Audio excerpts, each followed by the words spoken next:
El gato negro. Cuento de Edgar Allan Poe.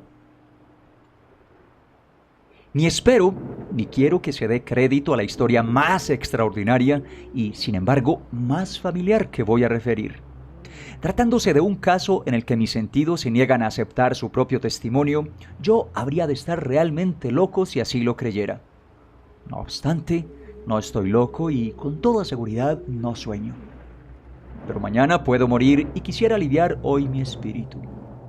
Mi inmediato deseo es mostrar al mundo clara, concretamente y sin comentarios, una serie de simples acontecimientos domésticos que, por sus consecuencias, me han aterrorizado, torturado y anodadado. A pesar de todo, no trataré de esclarecerlos. A mí casi no me han producido otro sentimiento que el de horror, pero a muchas personas les parecerán menos terribles que insólitos. Tal vez más tarde haya una inteligencia que reduzca mi fantasma al estado de lugar común. Alguna inteligencia más serena, más lógica y mucho menos excitable que la mía, encontrará tan solo en las circunstancias que relato con terror una serie normal de causas y de efectos naturalísimos. La docilidad y humanidad de mi carácter sorprendieron desde mi infancia. Tan notable era la ternura de mi corazón que había hecho de mí el juguete de mis amigos. Sentía una auténtica pasión por los animales y mis padres me permitieron poseer una gran variedad de favoritos. Casi todo el tiempo lo pasaba con ellos y nunca me consideraba tan feliz como cuando les daba de comer o los acariciaba. Con los años aumentó esta particularidad de mi carácter y cuando fui hombre hice de ella una de mis principales fuentes de goce. Aquellos que han profesado afecto a un perro fiel y sagaz no requieren la explicación de la naturaleza o intensidad de los goces que eso puede producir. En el amor desinteresado de un animal, en el sacrificio de sí mismo, hay algo que llega directamente al corazón del que con frecuencia ha tenido ocasión de comprobar la amistad mezquina y la frágil fidelidad del hombre natural. Me casé joven. Tuve la suerte de descubrir en mi mujer una disposición semejante a la mía. Habiéndose dado cuenta de mi gusto por estos favoritos domésticos, no perdió ocasión alguna de proporcionármelos de la especie más agradable.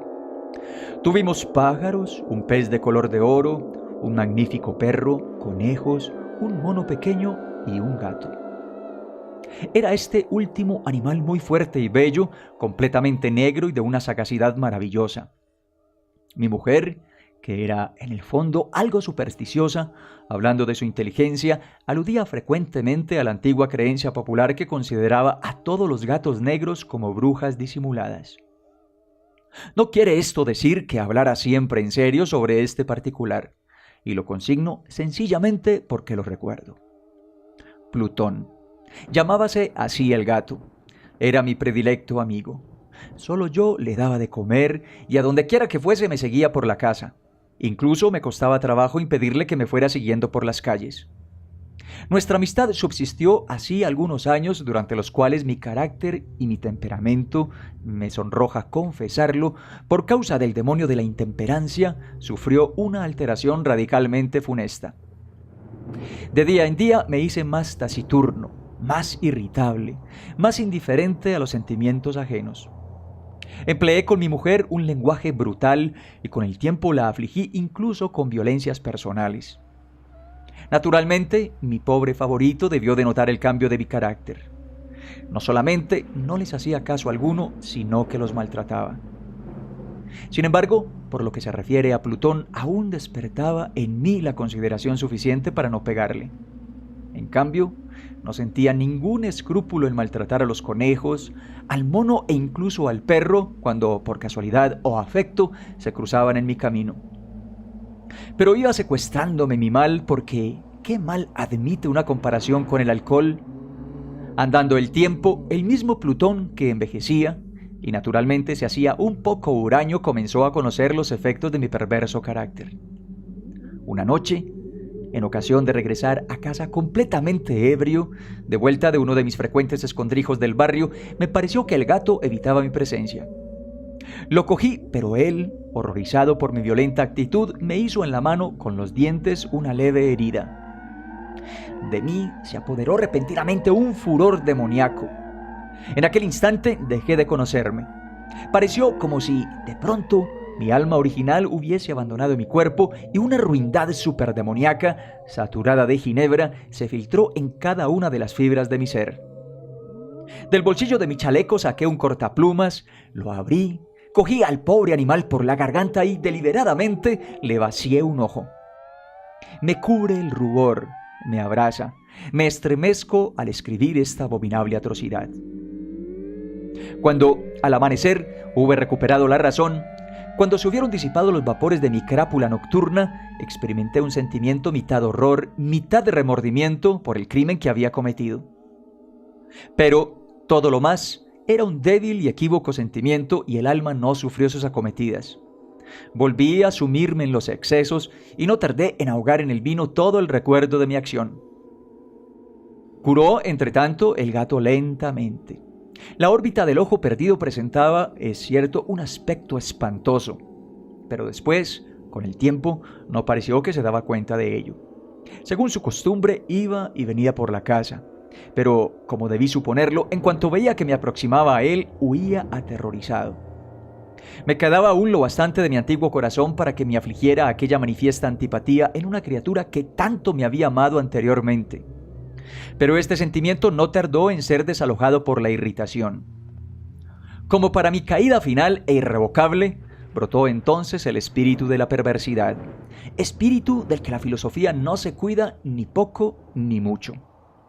No obstante, tan seguro como que existe mi alma, creo que la perversidad es uno de los primitivos impulsos del corazón humano, una de esas indivisibles primeras facultades o sentimientos que dirigen el carácter del hombre. ¿Quién no se ha sorprendido numerosas veces cometiendo una acción necia o vil por la única razón de que sabía que no debía cometerla? ¿No tenemos una constante inclinación, pese a lo excelente de nuestro juicio, a violar lo que es la ley simplemente porque comprendemos qué es la ley? Digo que este espíritu de perversidad hubo de producir mi ruina completa. El vivo e insondable deseo del alma de atormentarse a sí misma, de violentar su propia naturaleza, de hacer el mal por el amor al mal, me impulsaba a continuar y últimamente a llevar a efecto el suplicio que había infligido al inofensivo animal.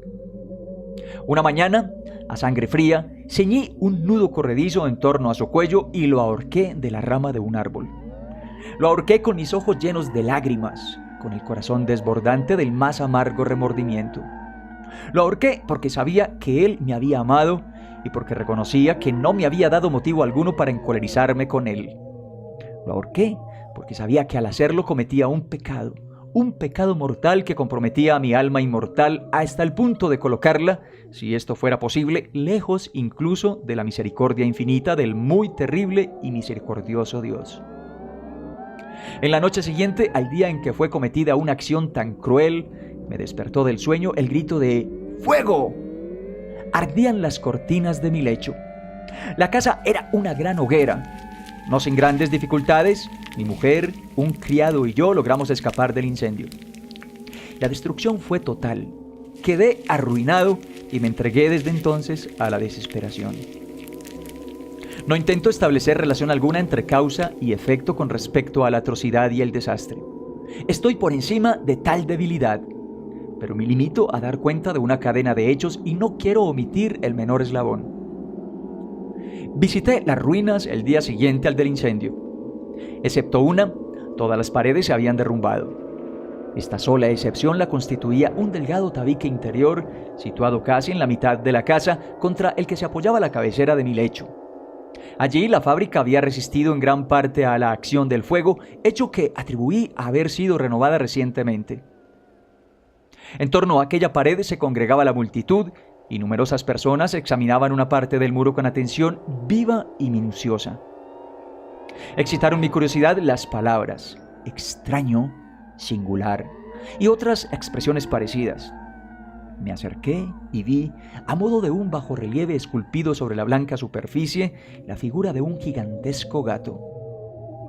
La imagen estaba copiada con una exactitud realmente maravillosa. Rodeaba el cuello del animal una cuerda.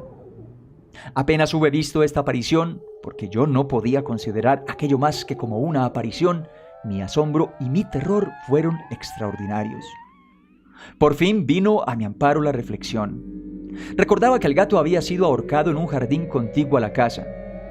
A los gritos de alarma, el jardín fue invadido inmediatamente por la muchedumbre y el animal debió de ser descolgado por alguien del árbol y arrojado a mi cuarto por una ventana abierta. Indudablemente se hizo esto con el fin de despertarme. El derrumbamiento de las restantes paredes habían comprimido a la víctima de mi crueldad en el yeso recientemente extendido. La cal del muro, en combinación con las llamas y el amoníaco del cadáver, produjo la imagen tal como yo la veía. Aunque prontamente satisfice así a mi razón, ya que no por completo mi conciencia, no dejó, sin embargo, de grabar en mi imaginación una huella profunda el sorprendente caso que acabo de dar cuenta. Durante algunos meses no pude liberarme del fantasma del gato y en todo este tiempo nació en mi alma una especie de sentimiento que se parecía, aunque no lo era, al remordimiento. Llegué incluso a lamentar la pérdida del animal y a buscar en torno mío a los miserables tugurios que a la sazón frecuentaba, otro favorito de la misma especie y de facciones parecidas que pudiera sustituirle. Hallábame sentado una noche, medio aturdido, en un bodegón infame, cuando atrajo repentinamente mi atención un objeto negro que yacía en lo alto de uno de los inmensos barriles de ginebra o ron que componían el mobiliario más importante de la sala. Hacía ya algunos momentos que miraba a lo alto del tonel y me sorprendió no haber advertido el objeto colocado encima. Me acerqué a él y lo toqué. Era un gato negro, enorme, tan corpulento como Plutón, al que se parecía en todo menos en un pormenor. Plutón no tenía un solo pelo blanco en todo el cuerpo, pero este tenía una señal ancha y blanca, aunque de forma indefinida, que le cubría casi toda la región del pecho. Apenas puse en él mi mano, se levantó repentinamente, ronroneando con fuerza. Se restregó contra mi mano y apareció contento de mi atención. Era, pues, el animal que yo buscaba. Me apresuré a proponer al dueño su adquisición, pero éste no tuvo interés alguno por el animal. Ni le conocía, ni le había visto hasta entonces. Continué acariciándole y cuando me disponía a regresar a mi casa, el animal se mostró dispuesto a seguirme. Se lo permití. Inclinándome de cuando en cuando, caminamos hacia mi casa acariciándole. Cuando llegó a ella, se encontró como si fuera la suya y se convirtió rápidamente en el mejor amigo de mi mujer. Por mi parte, no tardó en formarse en mí una antipatía hacia él. Era, pues, precisamente lo contrario de lo que yo había esperado. No sé cómo ni por qué sucedió esto, pero su evidente ternura me enojaba y casi me fatigaba. Paulatinamente, estos sentimientos de disgusto y fastidio acrecentaron hasta convertirse en la amargura del odio. Yo evitaba su presencia. Una especie de vergüenza y el recuerdo de mi primera crueldad me impidieron que lo maltratara. Durante algunas semanas me abstuve de pegarle o de tratarle con violencia, pero gradual, insensiblemente, llegué a sentir por él un horror indecible y a eludir en silencio como si huyera de la peste su odiosa presencia. Sin duda, lo que aumentó mi odio por el animal fue el descubrimiento que hice a la mañana del día siguiente de haberlo llevado a casa. Como Plutón, también él había sido privado de uno de sus ojos. Sin embargo, esta circunstancia contribuyó a hacerle más grato a mi mujer que, como he dicho ya, poseía grandemente la ternura de sentimientos que fue en otro tiempo mi rasgo característico y el frecuente manantial de mis placeres más sencillos y puros. Sin embargo, el cariño que el gato me demostraba parecía crecer en razón directa de mi odio hacia él. Con una tenacidad imposible de hacer comprender al lector, seguía constantemente mis pasos. En cuanto me sentaba, acurrucábase bajo mi silla o saltaba sobre mis rodillas, cubriéndome con sus caricias espantosas. Si me levantaba para andar, metíase entre mis piernas y casi me derribaba, o bien, clavando sus largas y agudas garras en mi ropa, trepaba por ellas hasta mi pecho. En esos instantes, aun cuando hubiera querido matarle de un golpe, me lo impedía en parte el recuerdo de mi primer crimen. Pero, sobre todo, me apresuro a confesarlo, el verdadero terror del animal. Este terror no era positivamente el de un mal físico y, no obstante, me sería muy difícil definirlo de otro modo. Casi me avergüenza confesarlo. Aún en esta celda de malhechor, Casi me avergüenza confesar que el horror y el pánico que me inspiraba el animal habíase acrecentado a causa de una de las fantasías más perfectas que es posible imaginar. Mi mujer, no pocas veces, había llamado mi atención con respecto al carácter de la mancha blanca de que he hablado y que constituía la única diferencia perceptible entre el animal extraño y aquel que había matado yo. Recordará, sin duda, el lector que esta señal, aunque grande, tuvo primitivamente una forma indefinida. Pero lenta, gradualmente, por fases imperceptibles y que mi razón se esforzó durante largo tiempo en considerar como imaginaria, había concluido adquiriendo una nitidez rigurosa de contornos. En ese momento era la imagen de un objeto que me hace temblar nombrarlo. Era, sobre todo, lo que me hacía mirarle como un monstruo de horror y repugnancia, y lo que, si me hubiera atrevido, me hubiese impulsado a librarme de él. Era ahora, digo, la imagen de una cosa abominable y siniestra, la imagen de la horca. Oh, lúgubre y terrible máquina, máquina de espanto y crimen, de muerte y agonía. Yo era entonces, en verdad, un miserable, más allá de la miseria posible de la humanidad. Una bestia bruta, cuyo hermano fue aniquilado por mí con desprecio. Una bestia bruta engendraba en mí, hombre formado a imagen del Altísimo, tan grande e intolerable infortunio. ¡Ay! Ni de día ni de noche conocía yo la paz del descanso, ni un solo instante. Durante el día dejábame el animal, y de noche, a cada momento, cuando salía de mis sueños lleno de indefinible angustia, era tan solo para sentir el aliento tibio de la cosa sobre mi rostro y su enorme peso, encarnación de una pesadilla que yo no podía separar de mí y que parecía eternamente posada en mi corazón.